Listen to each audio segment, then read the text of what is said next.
도요타 자동차가 서울대학교 국제대학원과 아시아와 세계 강좌 후원 협약을 체결했습니다. 도요타는 이번 협약으로 올해부터 3년간 매년 7천만 원씩 2억 1천만 원을 서울대 국제대학원에 후원하게 됐습니다. 정부가 대학 현장 실습 프로그램에 참여하는 학생들에게 최저임금 75% 이상을 지급하도록 했습니다. 앞으로는 대학 총장이 책임지는 자율 현장 실습 역시 유급을 원칙으로 하되 교육적 목적이 뚜렷하고 일상적 업무가 아닐 때만 예외적으로 무급으로 운영됩니다. 미 프린스턴 대학이 노동부의 임금 차별 의혹 제기에 따라 106명의 여교수에 100만 달러 가까운 돈을 미불금료 형식으로 지급한다고 밝혔습니다. 앞서 미 노동부 연방계약 준수 프로그램실은 2012년부터 2014년 사이 프린스턴 대학의 여성 교수가 같은 직급의 남성 교수보다 적은 임금을 받았다고 발표했습니다. 정세균 국무총리가 기업 정부가 공동 투자하는 인공지능 반도체 아카데미와 대학 내 AI 반도체 특화 인력 양성 센터 운영을 통해 2024년까지 AI 반도체 고급 인력 1000명을 양성하겠다고 밝혔습니다. 이어 정 총리는 산학연 공동 국가 연구개발 프로젝트를 통해 우수한 인재와 인공지능 반도체 설계 기업 간 네트워크 형성을 유도하겠다고 밝혔습니다. 독서실 여자화장실에서 여성을 불법 촬영한 혐의로 기소돼 재판에 넘겨진 20대 학생이 집행유예 선고를 받았습니다. 대학생 A씨는 지난 3월 15일부터 29일까지 광주에 위치한 독서실 여자화장실에서 옆칸에 들어온 여성 7명을 자신의 휴대전화 카메라로 불법 촬영한 혐의로 기소됐습니다. 서울대병원 등 4개 대학 병원장들이 의대생들에게 의사 국가고시 기회를 허락해달라며 대국민 사과를 했습니다. 김영훈 고대 의료원장은 코로나19로 인해 매우 힘든 시기에 의대생들의 국시 문제로 국민들께 심려를 끼쳐 송구하다며 질책은 선배들에게 해주시고 의대생들이 미래의사로 태어나 국민 곁을 지킬 수 있도록 국시 기회를 허락해 주시길 바란다고 밝혔습니다.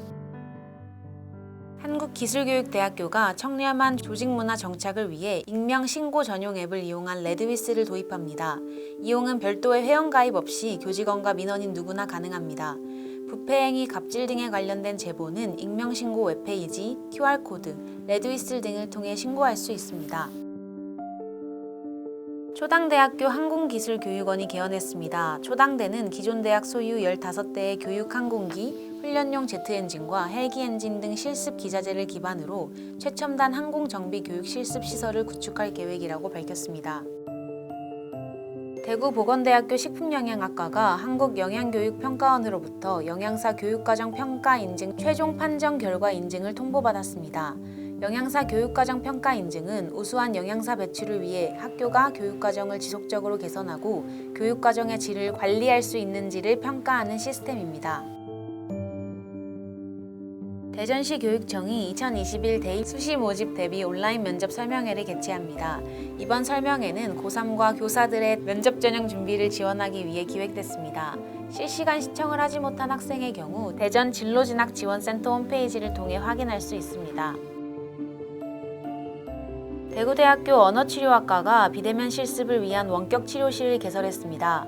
대구대는 코로나19로 원격 치료에 대한 관심이 높아지면서 학생들의 비대면 실습 교육 환경 개선을 위해 관련 시설을 구축했다고 밝혔습니다.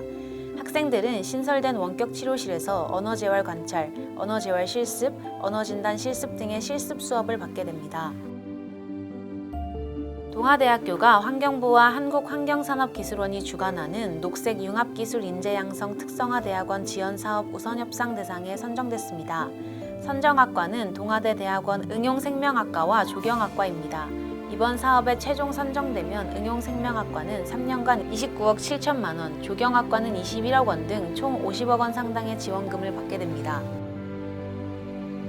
배재대 대학 일자리본부는 재학생의 전공 직무 역량 강화를 위해 학과별 직무 멘토링을 실시합니다.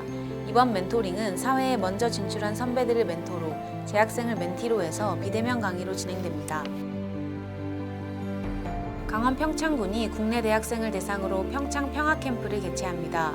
이번 캠프는 한반도의 평화, 올림픽과 평화, 평화도시 평창이라는 주제의 교육과 토론으로 구성되며 평창이 세계 평화와 평화교육의 중심 도시로 거듭날 수 있는 계기를 마련하기 위해 기획됐습니다.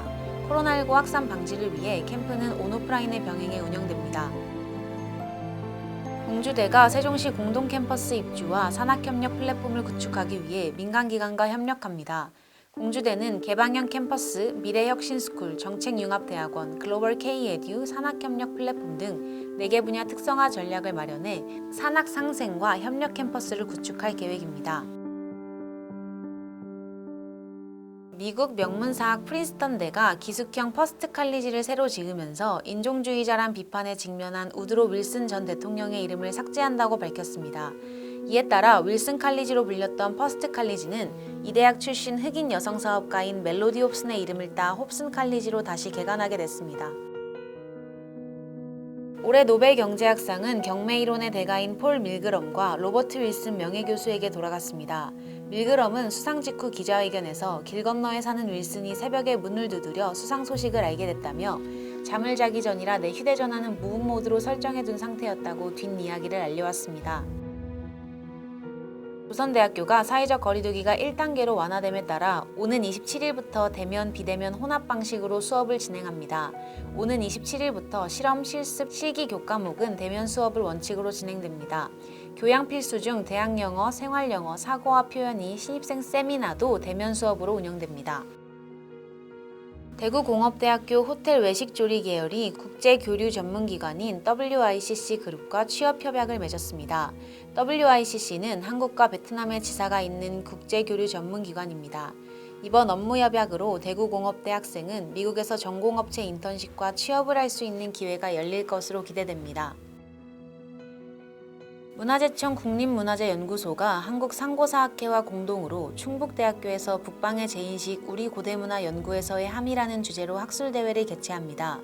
이번 학술대회에서는 한반도와 북방의 문화교류에 대한 고고학적 연구 성과와 연구 진전을 위한 방법론을 논의하게 됩니다.